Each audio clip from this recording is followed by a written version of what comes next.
We worry about preserving the earth and greening this and greening that and saving the caribous and birds and all this that. I'm worried about tailors.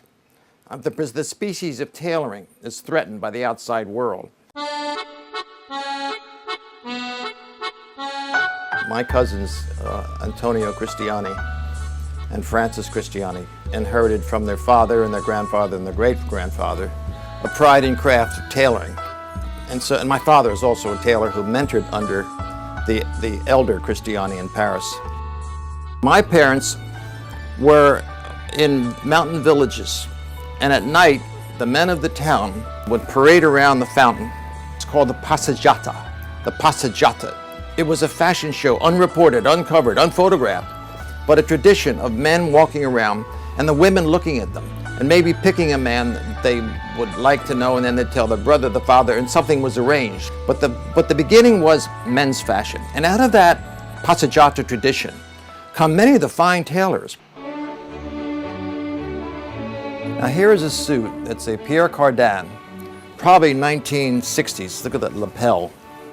I thought the suit was a nice tweed suit, but I wanted to have a little bit of distinct touch. Now what I did was go to a tailor, and I wanted to have a different color for the buttonhole and the buttons.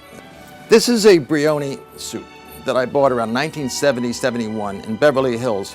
Brioni of Italy made suits especially for Giorgio. This is a different line. It's really a 1930s look. And I liked the buttons, but what I didn't like was the pants. So these trousers, I had that dark stripe put in there.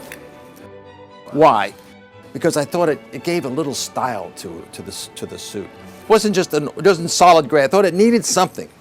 So I had that done. This is the little fantasy about being a tailor. I never was a tailor. So in a way, I have other people fulfill my little fashion fantasies.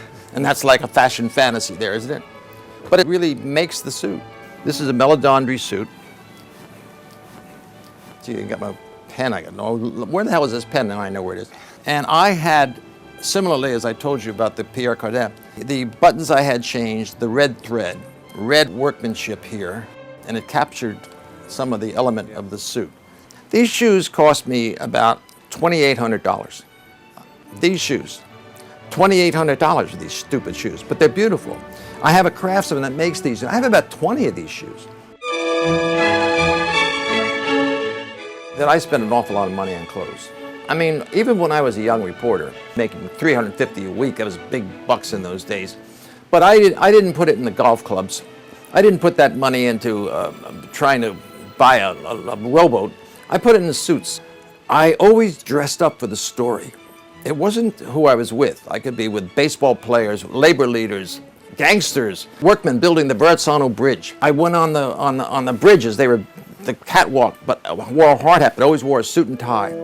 Your appearance is very important. And as a reporter, I always had that. No matter who I'm talking to, I'm dressing up, not for the people, but for the story. It's ceremonious, it's celebratory, it's important. I mean, I don't have guilt about this. If they're saying, oh, how could you be so extravagant? I'm extravagant in ways that relate to my heritage. The species of tailoring is threatened by the outside world, and I want to contribute to it. So that's like my Guggenheim grant to the world of the needle and the thread.